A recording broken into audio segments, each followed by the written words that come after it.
Is it rude to say that somebody can be described as clueless? Is it rude to say that somebody can be described as wishy-washy? Is it rude to say that somebody can say one thing one day and another thing the other day, which is a total contradiction? Is it rude to call them a hypocrite?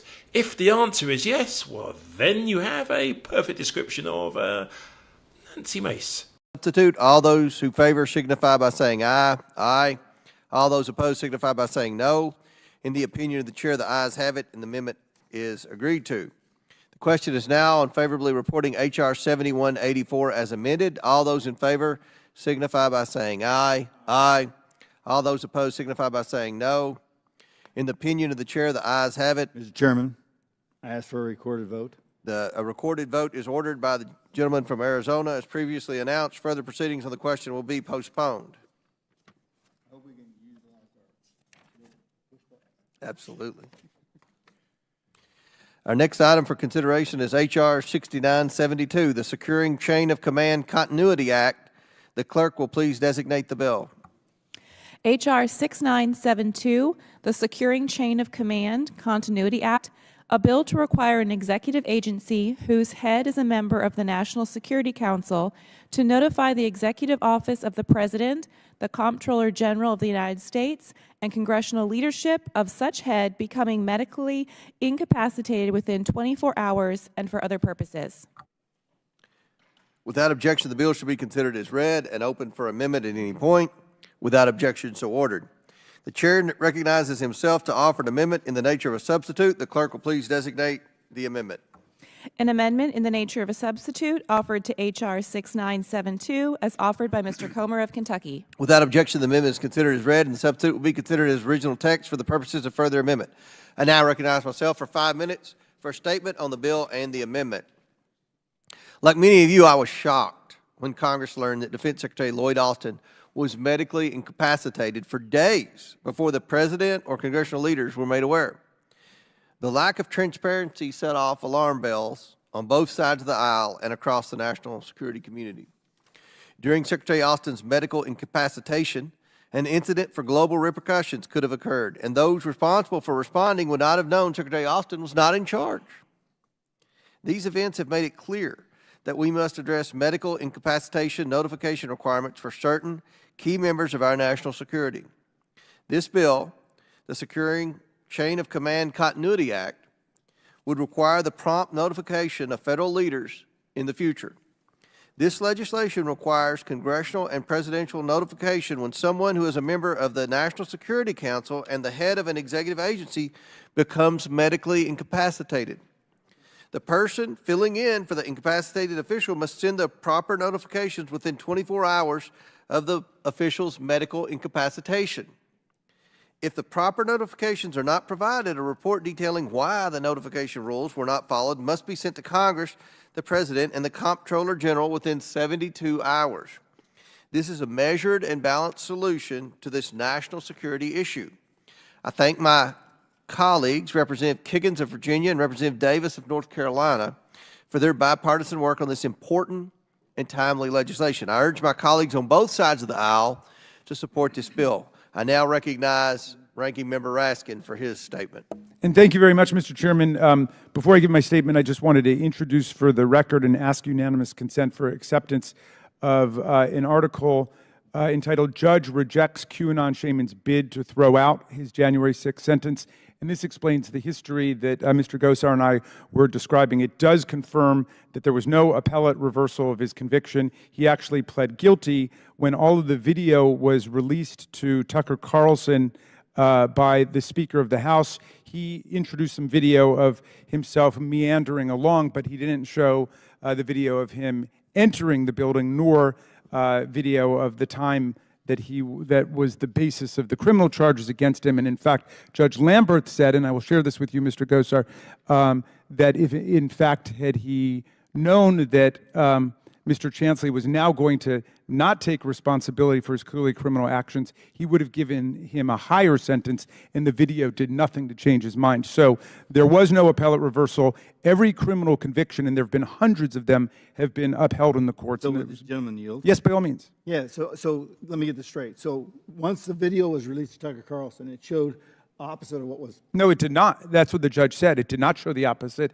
It was completely distorted. It showed some additional stuff of Mr. Chansley, who was kind of disoriented, wandering around at one point, but He was escorted by the Capitol Police. Yeah. He was escorted in there, and he was very peaceful. But then the judge cited the video evidence of him entering violently and unlawfully by the mob and then engaging in illegal action that he was ordered not to do by the police officers present. Well, that'll be something that I hope that you will get a chance, like I will get a chance to ask those questions. Well, yes, and Judge Royce Lamberth can explain the whole thing to you, if you got questions, but his opinion is authoritative on it, and there have been no reversals of criminal convictions, so we want to be extremely clear about that. Look, the Securing Chain of Command Continuity Act would amend the Federal Vacancies Reform Act to require any agency head who's a member of the NSC to notify Executive Office of the President, GAO, and congressional leadership within a day in the event of medical incapacitation.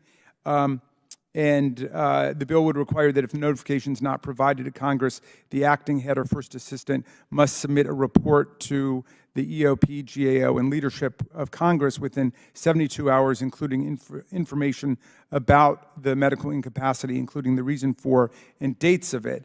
I want to address the recent episode involving Secretary of Defense Lloyd Austin, which clearly inspired the bill.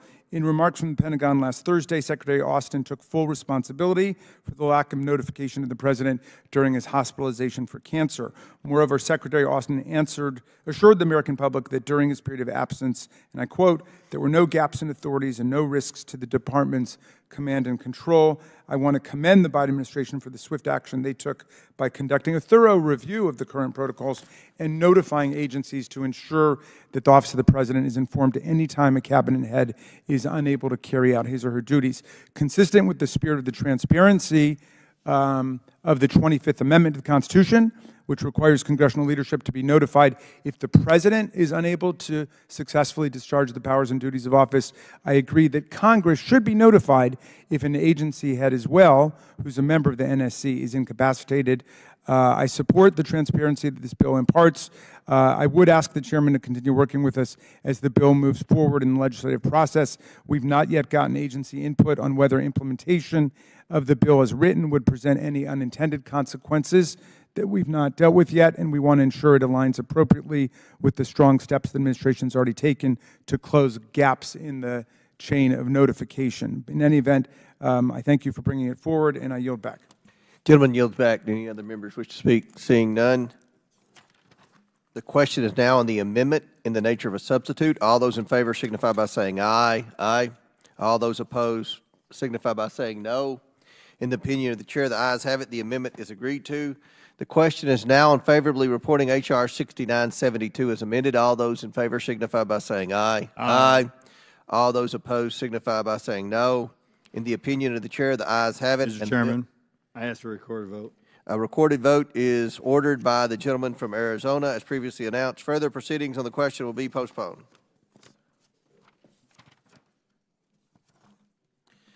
Our next item for consideration is H.R. 5658, the Vote by Mail Tracking Act. The clerk will please designate the bill. H.R. 5658, Vote by Mail Tracking Act, a bill to require mail-in ballots to use the Postal Service barcode service. Without objection, the bill shall be considered as read and open for amendment at any point. Without objection, so ordered. The chair recognizes himself to offer an amendment in the nature of a substitute. The clerk please designate the amendment.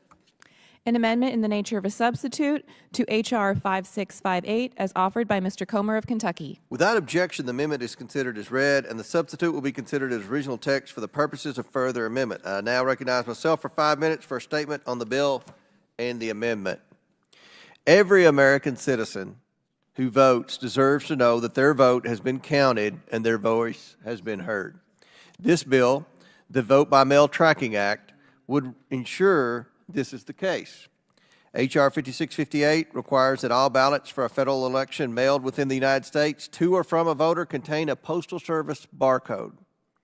This barcode would allow voters to track the status of their ballot in the U.S. Postal Service system, allowing voters to know in real time when their ballot is received by the Postal Service, when it is in transit, and when it has arrived at their election authority. Beyond a Postal Service barcode, under this bill, for a ballot to be mailable, it must meet other requirements, including utilizing Postal Service's envelope design standards.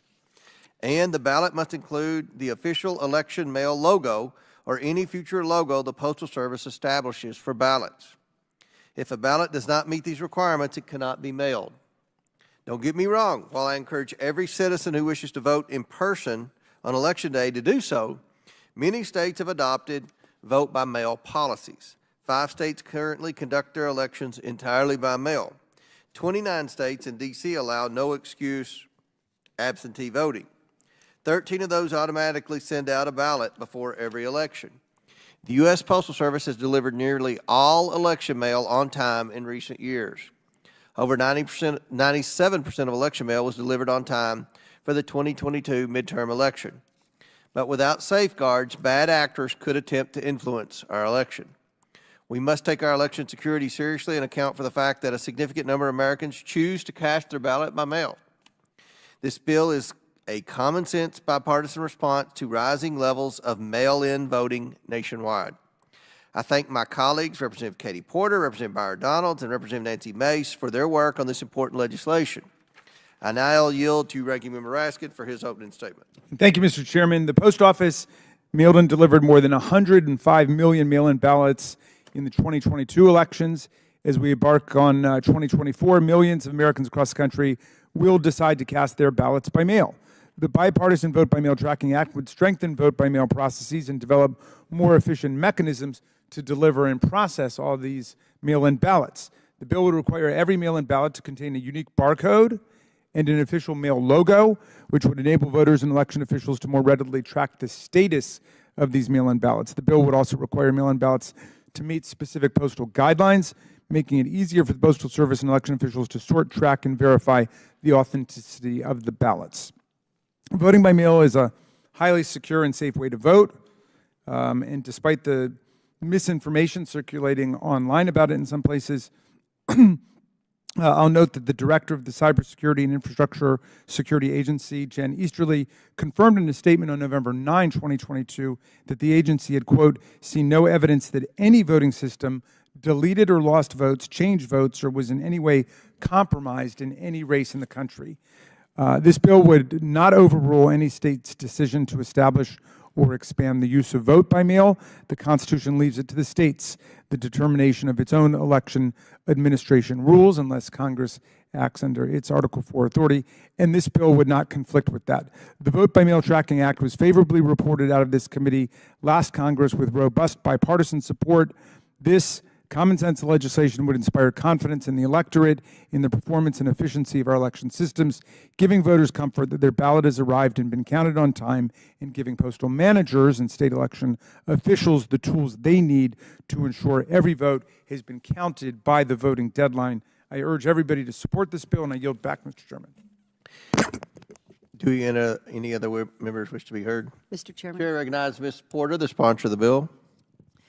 Some of us here vote in person, and some of us here vote by mail. This committee isn't here to tell voters how to vote.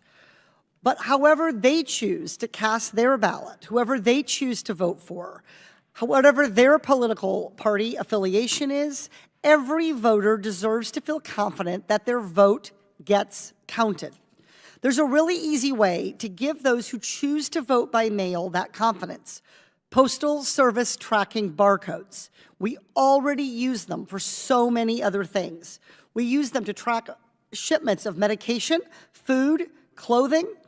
Republicans and Democrats alike want to know when something important is mailed. And is it going to end up in the right place? Our ballots are no exception. The United States Postal Service recommends that every mail-in ballot envelope contain a USPS tracking barcode, includes an official election mail logo, and meets USPS letter standards for size, weight, and shape. Unfortunately, not everyone gets to use ballot envelopes that follow these standards. This bill fixes that problem. That's why I'm leading the Vote by Mail Tracking Act with the support of Representatives Mace, Mafume, Donalds, Connolly, Fitzpatrick, Norton, Siscomani, Williams, and Burchett. Under our bill, every ballot envelope will meet Postal Service standards and get a tracking barcode. All voters can then verify for themselves that their ballot reached its final destination. That transparency is a necessary step to make Republicans and Democrats alike confident in our elections. And that's exactly why this bill is led by 5 Republicans and 5 Democrats. It's not partisan, it's just good policy. This bill doesn't just make things more streamlined for the American people, it also makes processing easier and faster for the Postal Service, reducing its burden and making efficient use of tax dollars. I want to be very clear about what this bill does not do. It does not expand voting by mail. It does not authorize new federal spending. It simply makes sure that where voting by mail happens, where voters choose to vote by mail, that those voters can verify that their ballots were received by the election office. Chairman Comer and Ranking Member Raskin, I thank you both for making this common sense legislation a priority. Once we mark this bill up today, I look forward to working with you to quickly pass this bipartisan bill on the House floor. And to my fellow committee members, you'd be in great company joining 10 bipartisan members and both chairman and ranking member in supporting this bill. I urge every committee member to vote for this bill, and I'd be glad to add anyone as a co-sponsor. I yield back. Gentlelady yields back. Chair now recognizes Ms. Mace from South Carolina. Thank you, Mr. Chairman, and I want to thank my colleagues on both sides of the aisle for this legislation. And ironically, as much as we debate, we won't say fight, we'll say debate in here. The Oversight Committee is one of the few committees where we actually can get a lot of bipartisan work done. So I appreciate my colleagues on both sides of the aisle. And whether you are a Republican or Democrat, I think we can all agree our republic cannot ensure if Americans of all political stripes do not have confidence in the integrity and results of our elections.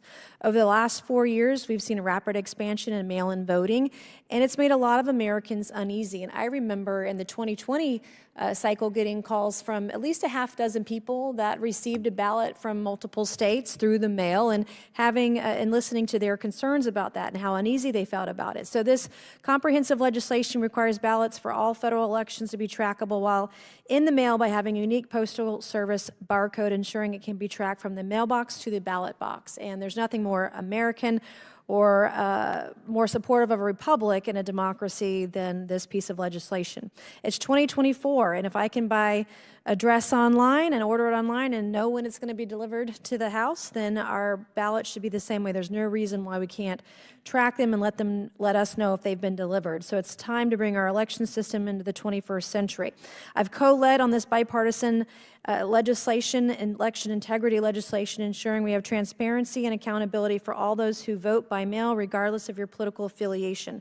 Election integrity should not be a partisan issue. Every legal vote should be counted, and our bipartisan bill will go a long way to making that a reality. Thank you, Mr. Chairman, and I yield back. Gentlelady yields back. Chair now recognizes Mr. Gosar from Arizona for 5 minutes. Thank you, Mr. Chairman. I applaud those folks that put this together. It's high time. Arizona's been doing mail-in ballots for over 25 years, but it's only one piece of the pie.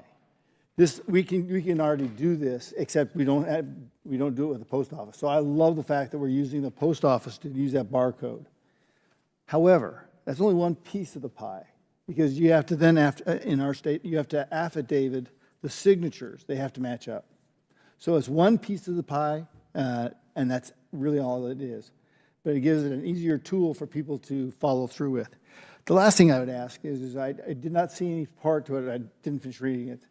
But what are the remedies in case you can't find that barcode? You know, what would you expect the post office to do? Will the gentleman yield? So there, in the bill as written, there is no individual remedy, although I think the goal would be that as you track your ballot, if it is not received, you would have the ability to, and mail-in voting, as you know, often occurs over a period of time. So you'd be able to do a provisional? You'd be able to do a provisional, you could contact and request a new ballot. And I think this also will enable county election officials and state officials to see if the Postal Service is actually delivering these ballots on time and in full, and if there were problems or gaps, the Postal Service, we would be able to hold as a committee the Postal Service accountable for those kinds of problems. That we currently don't have. Yeah, I would tell you, I applaud the folks who put this together, because it's like it's one piece of a complex puzzle. So thank you. I yield back. Gentleman yields back. Seeing no other members requesting time to speak, the question is now on the amendment in the nature of a substitute. All those in favor signify by saying aye. Aye. All those opposed signify by saying no. In the opinion of the chair, the ayes have it, and the amendment is agreed to. The question is now on favorably reporting H.R. 5658 as amended. All those in favor signify by saying aye. Aye. All those opposed signify by saying no. In the opinion of the chair, the ayes have it, and the bill is ordered favorably. Chairman, can I ask for a recorded vote? I want to wear out these little machines today. A recorded vote is ordered by the gentleman from Arizona as previously announced. Further proceedings on the question will be postponed.